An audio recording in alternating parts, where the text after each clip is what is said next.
இன்று மே 9ஆம் தேதிக்கான செய்தித்தாளை தான் பார்க்க இருக்கிறோம். தலைப்பு செய்தி என்ன கொடுத்துருக்காங்க அப்படின்னா, இந்தியாவின் 15 நகரங்களை குறிவைத்து பாகிஸ்தான் தாக்க முயற்சி, ஏவுகணை வழிமறித்து அளித்தது சுதர்சன சக்கரம். லாகூர், கராச்சி, இஸ்லாமாபாத், சியால்கோட்டில் உள்ள இராணுவ தளங்களை குறிவைத்து இந்திய படைகள் விடிய விடிய தாக்குதல் நடத்தின. தற்கொலைப்படை ட்ரோன்கள் மூலம் பாதுகாப்பு ரேடார்கள் தகர்க்கப்பட்டன அப்படிங்கிற செய்தி.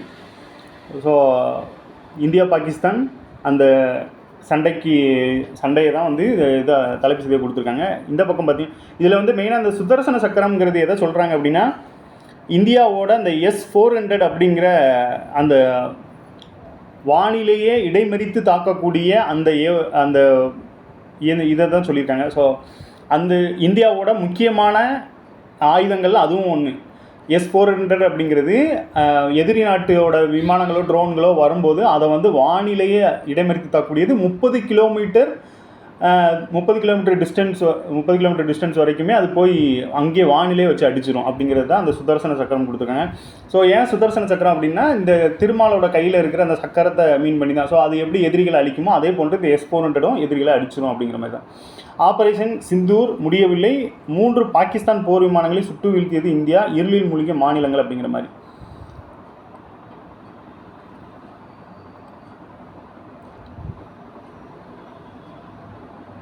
இங்கே பாருங்கள், RTI வரம்புக்குள் அரசியல் கட்சிகள் இறுதி விசாரணை தள்ளி வைப்பு, உச்சநீதிமன்றம் உத்தரவு. என்ன அப்படின்னா, நமக்கு RTI இருக்குது. என்ன ஊழல் தடுப்பு நிறுவனங்கள் மற்றும் அமைப்புகளில் RTIங்கிற ஒரு பார்ட் இருக்குது.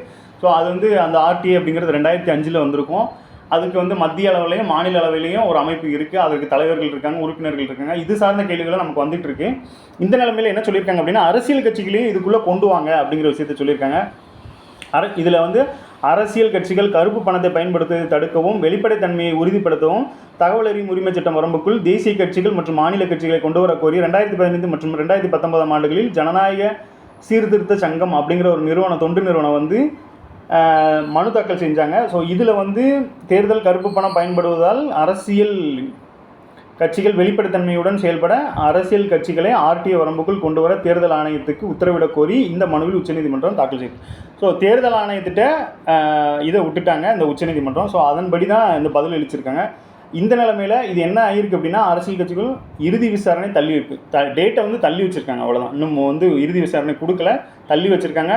இதுக்கு இடையில தேர்தல் ஆணையிட்ட ஒப்பீனியனும் அவங்கள்ட்ட முடிவையும் கொடுத்துருக்காங்க அப்படிங்கிற செய்தி தான். ஸோ RTI கீழே அரசியல் கட்சிகளையும் கொண்டு வரணும் அப்படிங்கிறது சிலரோட கோரிக்கையாக இருந்திருக்கு.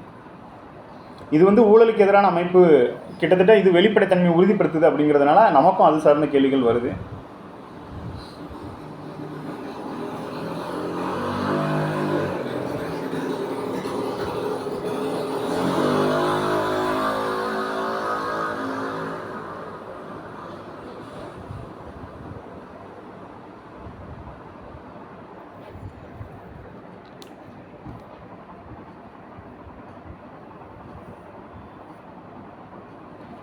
பெண் குழந்தைகளை காப்போம் முழக்கம் பேரளவுக்கு தானா அப்படிங்கிற விஷயத்தில், அதாவது பெண் குழந்தைகளை காப்போம் அப்படின்னு சொல்கிறாங்க, நிறைய திட்டங்கள் கொண்டு வராங்க.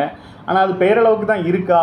இருந்தாலும் ஏன் வந்து இந்த மாதிரி பிரச்சனைகள்லாம் நடக்குது அப்படிங்கிற மாதிரி ஒரு ஆர்டிக்கல் கொடுத்துருக்காங்க. இதில் நமக்கு வந்து மெயினாக பார்த்தீங்கன்னா, ஆண் பெண் பாலின சமத்துவத்தில் பார்த்திங்கன்னா உலக அளவில் 236 நாடுகள் கொண்ட பட்டியலில் இந்தியா வந்து 214வது இடத்துல இருக்காங்க. இதில் வந்து இங்கே பாருங்கள், குழந்தையின் பாலினத்தை கண்டறிவதை தடை செய்யும் சட்டம் வந்து 1994 இயற்றப்பட்டிருக்கு. அதாவது குழந்தைகளை பாலினத்தை கண்டறியும் தடை சட்டம் வந்து 1994 இயற்றப்பட்டிருக்கு.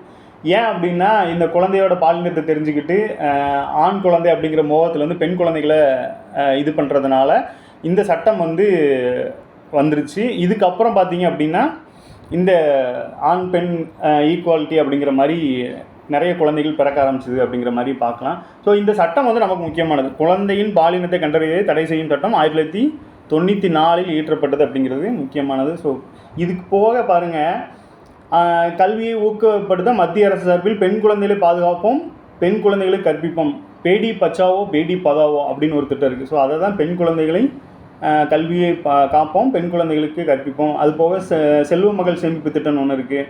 ஸோ பெண் குழந்தைகள் சார்ந்து நிறைய திட்டங்கள் மத்திய அரசும் சரி மாநில அரசும் சரி நிறைய கொண்டு வந்துட்டு இருக்காங்க. ஆனால் அது வந்து பெயரளவுக்கு தானா அப்படிங்கிற மாதிரி இந்த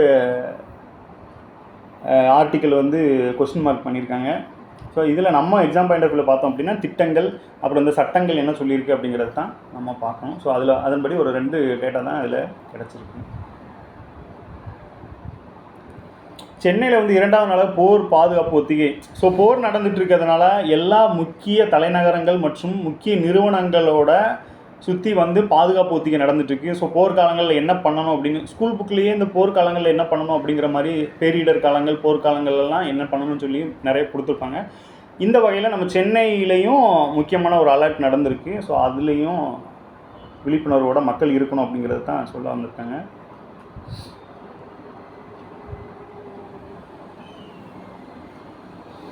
இன்றைக்கி இணையம் பொது அறிவில் அந்தளவுக்கு ஒன்றும் விசேஷமாக இல்லை.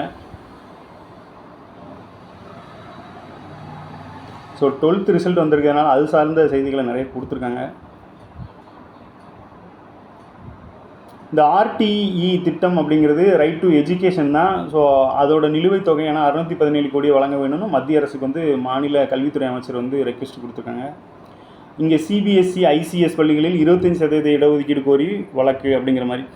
ஸோ இந்த 25% இடஒதுக்கீடுங்கிறது இதே ஆர்டிஇ தான், ரைட் டு எஜுகேஷன் ஆக்டில் 25% தனியார் பள்ளிகளில் வந்து மாணவர்கள் அதாவது பொருளாதாரத்தில் பின்தங்கிய மாணவர்களுக்கு வந்து இடஒதுக்கீடு கொடுக்கணும் அப்படிங்கிற மாதிரி ஒரு சட்டம் ஏற்றிருப்பாங்க. ஸோ அதன்படி சிபிஎஸ்சி ஐசிஎஸ் பள்ளிகள்லையும் அந்த இடஒதுக்கீடை கொடுக்கணும்னு சொல்லி உயர்நீதிமன்றத்துக்கு வழக்கு கோரி உயர்நீதிமன்றம் நோட்டீஸ் விட்டுருக்காங்க. உயர்நீதிமன்றத்தில் வழக்கு நடந்துட்டுருக்கு அப்படிங்கிற மாதிரி.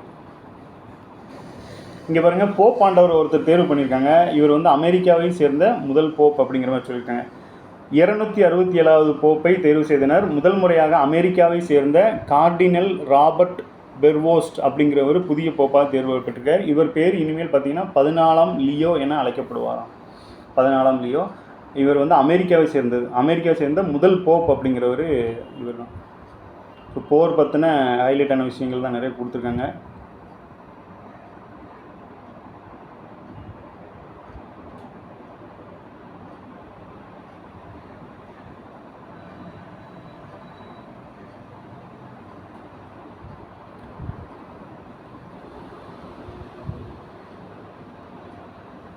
நன்றி. மீண்டும் நாளை சந்திப்போம்.